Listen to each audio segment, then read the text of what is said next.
Olá pessoal, a paz do Senhor Jesus, eu sou Evanildo Gomes, seja bem-vindo ao nosso canal Experiências com Deus.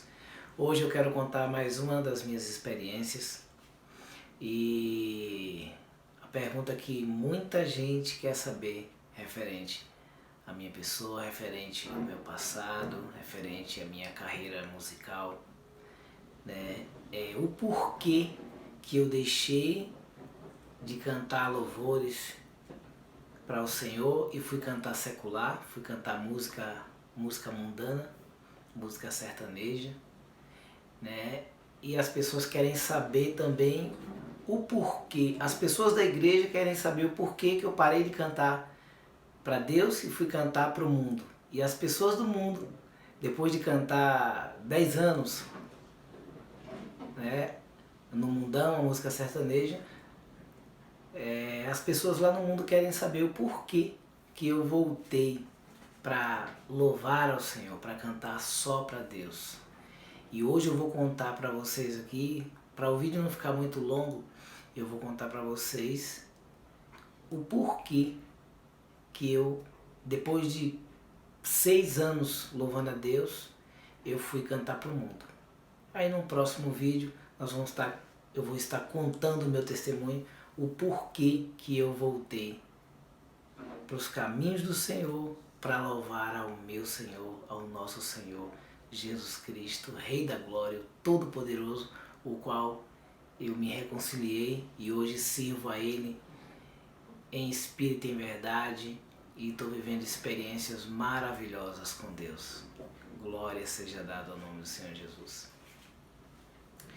Irmãos, quando eu aceitei Jesus aos meus 19 anos de idade, eu sempre tive, desde criança, eu sempre tive o sonho de cantar, né?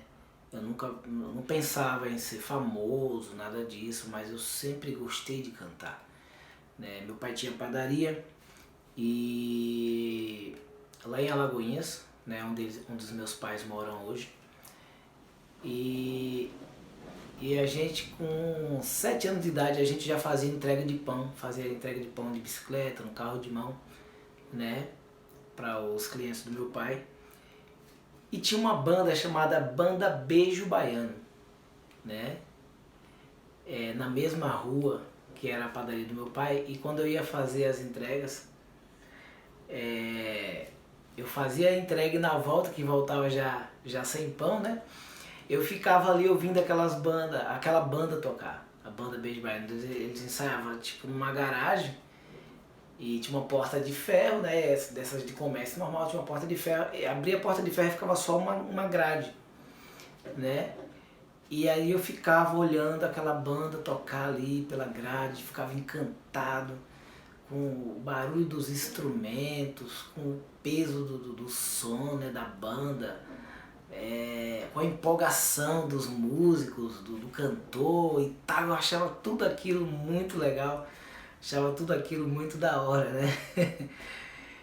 Mas nessa época, claro, eu não era cristão, meu pai também era católico, nós não éramos cristãos e eu só tinha 7 anos, né? Fui crescendo e tudo que eu fazia eu gostava de cantar, eu fazia cantando. Meu pai dizia: meu filho, lava esse carro, joga uma água nesse carro. Eu ia cantando. Meu pai dizia: meu filho, pega a lenha pro forno ali. Aí eu ia carregar a lenha e ia carregar a lenha cantando. E eu amava muito aquilo, né? Cantar, né? Eu achava uma obra, eu achava uma coisa maravilhosa, assim, sabe? Eu sentia uma paz muito grande quando eu estava cantando, mesmo cantando música secular, eu sentia uma paz muito grande. Eu viajava, sabe? Eu pensava, assim, pensava em várias coisas, imaginava muitas coisas, assim, imaginava viajando, né? Eu gostava muito de cantar e de ouvir música. E eu fui crescendo com aquilo e quando eu cheguei, acredito que eu estava com o quê? Com uns 9, 10, de 9, 10 a máximo 11 anos. Eu queria tocar violão e eu não tinha violão. E aí o que é que eu fiz?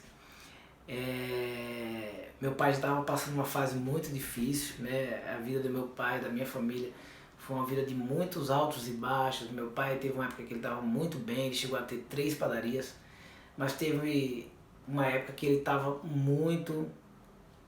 assim, sabe, muito ruim mesmo.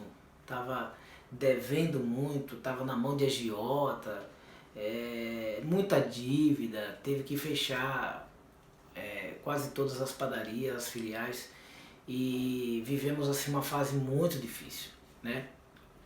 Meu pai não tinha condição de comprar um violão. Meu pai também, às vezes que pessoas me via cantando, falavam assim, nossa, esse menino seu vai ser cantor, hein, Edmundo, e tal. E meu pai dizia assim, não sei não, ser cantor é uma coisa muito difícil, não sei o quê. Meu pai achava uma coisa do outro mundo, né?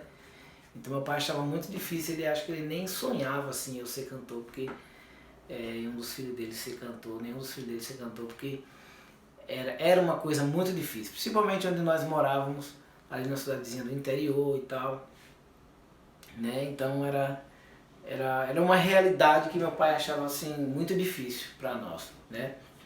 Então eu fiz um violão. Eu um dia brincando, né? Eu costumava fazer brinquedo para as minhas irmãs também. Eu sempre fui muito unido com as minhas irmãs. E eu fazia os brinquedos para minha irmã. Quando foi um dia eu falei assim, vou fazer um brinquedo para mim também. E eu fiz um violão. Peguei um pedaço de tábua. Me lembro como hoje. Peguei um pedaço de tábua. E minha mãe tinha muitos aqueles tapetes que é feito com retalhos assim, né? De tecido colorido. E aqueles tapetes eles são produzidos, né, com fios de nalho, aqueles nalho preto assim, né. E eu peguei um tapete da minha mãe que tava bem zoadão mesmo, assim, tava bem velho. E eu arranquei algumas partes ali alguns pedaços dos nalhos e comecei, amarrei, bati uns quatro preguinhos na tábua, 4 numa ponta e 4 em outra, e amarrei as cordas como se fossem os nalhos, como se fossem as cordas do violão. E eu fiquei ali tentando tirar um som, tentando fazer um som e tal. E depois meu pai olhou e falou, pai, que é isso aí? Eu falei assim, eu fiz um violão pra mim. Aí meu pai deu risada assim. Tá bom. Aí ele falou, ficou muito bom, hein? E tal, e ele achou legal, mas acho assim que é uma coisa de brincadeira mesmo e tal. E eu cresci com isso, irmãos. Cresci com isso, com essa vontade de cantar, e cantava em tudo. Meu pai tinha padaria, fazia pão de madrugada, né? A gente fazia pão à noite e assava de madrugada para de manhã cedo o pão tá fresquinho para vender, né? E eu escutava música a noite toda, assando pão. E tudo aquilo era muito bom. Eu escutava Leandro e Leonardo, escutava o próprio Zé de Camargo, isso já mais velho, né? Comecei escutando Roberto Carlos, uns cantores que meu pai tinha, Edinaldo Mendes, os Fíveres, meu pai escutava muito. Tinha banda Vanejóis, que era uma banda também baiana. E meu pai não escutava todo tipo de música baiana, né? Tinha umas músicas baianas que meu pai dizia que era muito depravada, que era muito... como se fosse uns funk hoje, né? E meu pai não gostava que a gente escutasse música baiana, né? Então o que ele achava assim, mais saudável, ele deixava nós escutar. Então eu cresci com isso. Meu pai gostava muito de música e eu fazia as coisas cantando, e eu dava graças a Deus que meu pai gostava também, porque meu pai estava sempre comprando fitas, comprando disco e tal. Meu pai sempre gostou de ter um som bom no carro, ter um som bom em casa e tal, né? E eu curtia muito aquilo ali. Então eu fui crescendo, quando eu completei 19 anos, meu pai se converteu e ele, claro, né, ele começou a orar para que a família dele se convertesse. Meu pai foi para a Feira de Santana e lá ele se converteu. Aconteceu uma obra muito linda que eu vou contar aqui também como foi o testemunho do meu pai, como foi a convenção do meu pai, mas isso vai ficar para outro vídeo, né? E meu pai se converteu em Feira de Santana e já começou a orar ali porque ele vinha, acho que 2 semanas depois, ele vinha para Lagoinhas, a cidade onde a gente morava, e ele queria fazer o apelo para a gente aceitar Jesus também, né?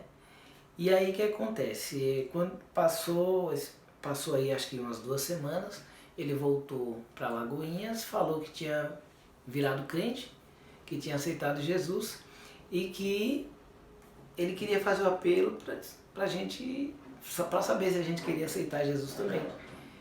E aí eu estava com a minha mãe na época, estava com a minha mãe, acho que minha outra irmã, Evanilce, né?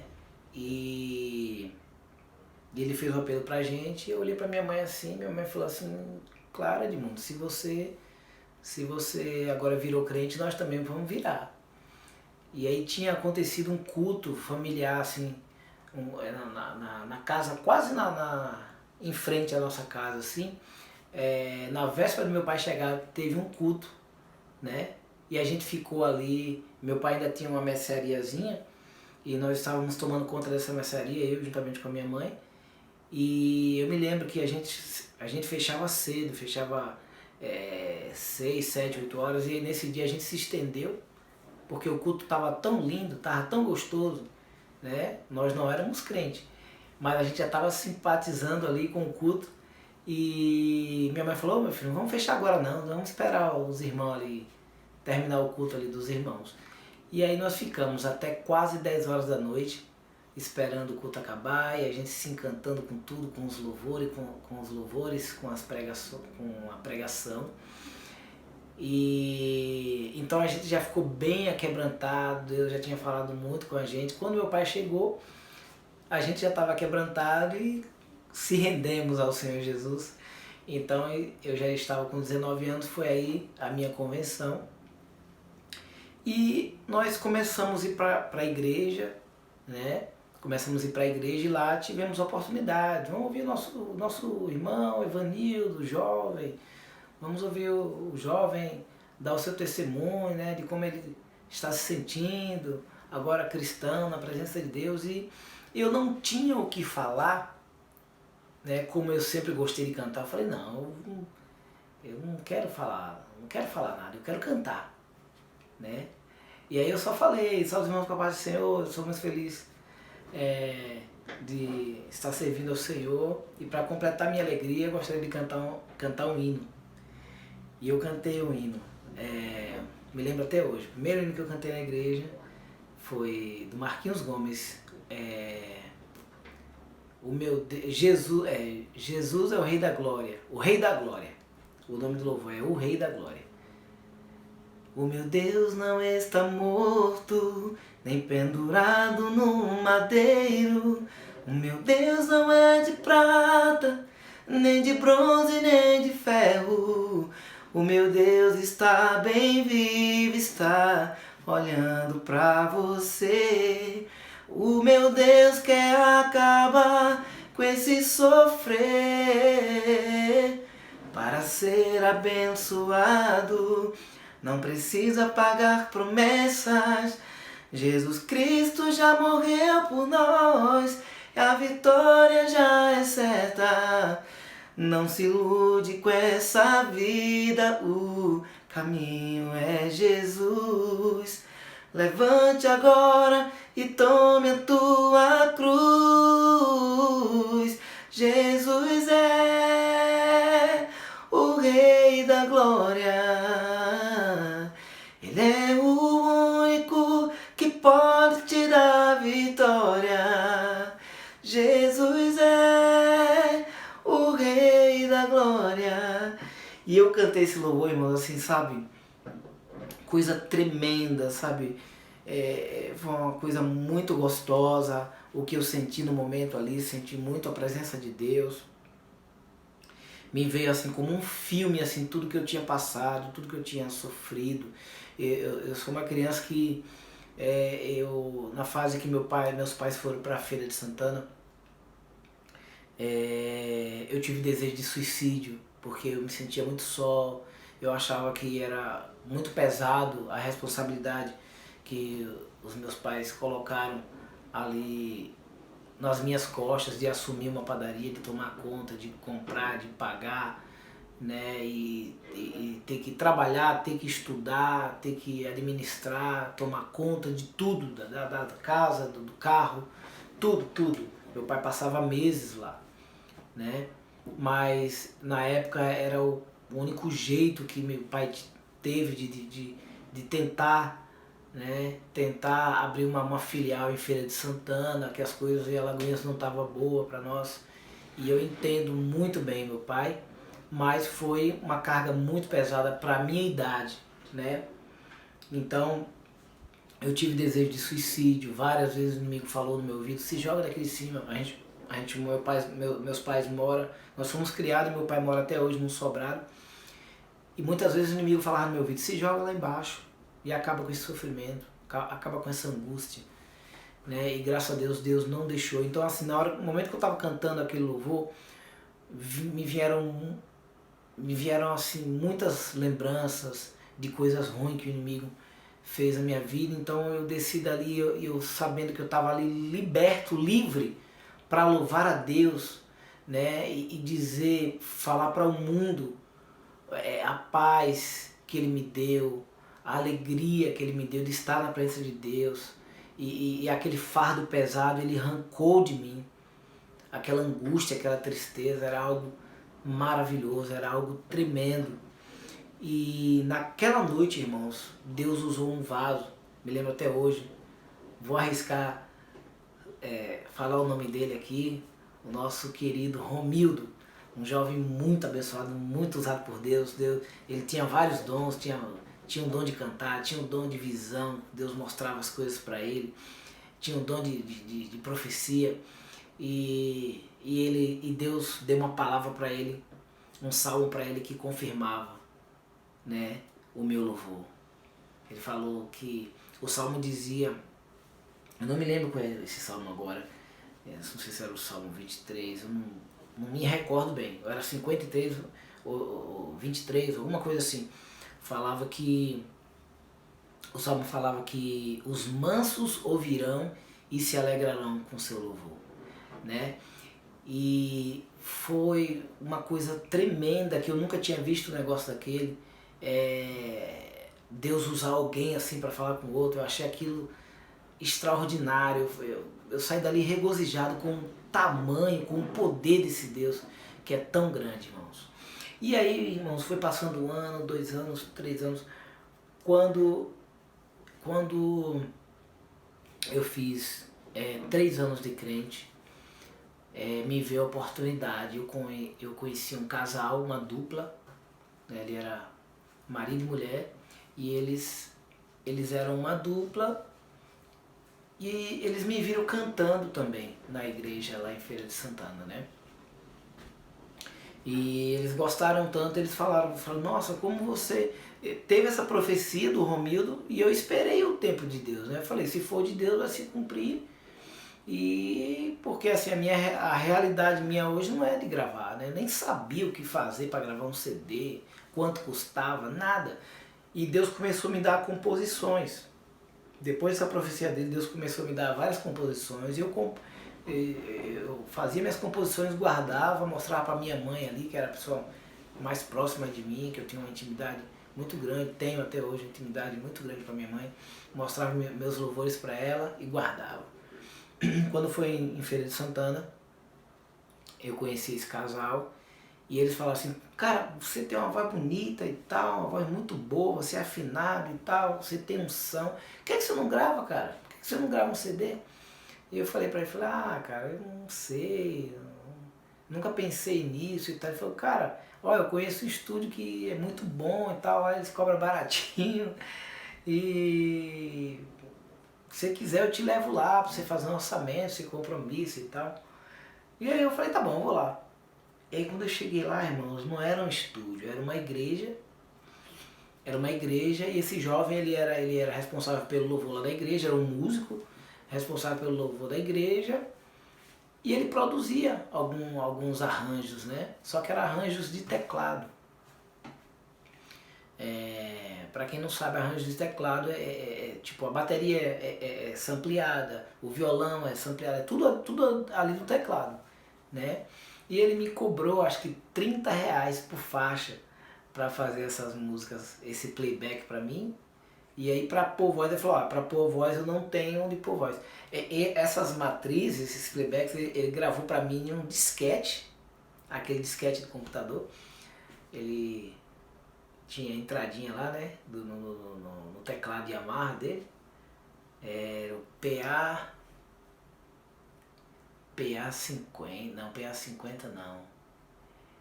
PA50 já é mais moderno, era PA alguma coisa, né? E ele colocava o disquete lá e gravava os arranjos ali, e depois ele passou para um CD e me deu. Foram 9 músicas que eu gravei, né? Tudo composição minha. E depois depois vim para Lagoinhas, gravei a voz e lancei um CD.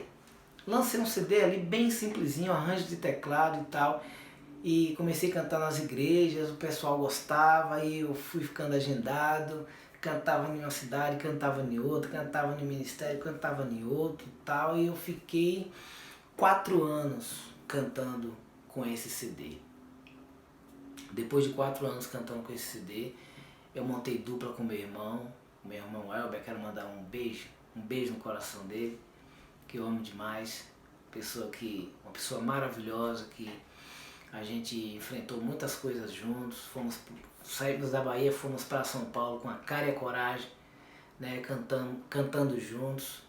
E pegamos aquele CD meu, ele colocou segunda voz, a gente pegou uns playback de outros cantores, colocamos voz e fomos cantar. Fomos cantar, né, com um CDzinho bem simples também.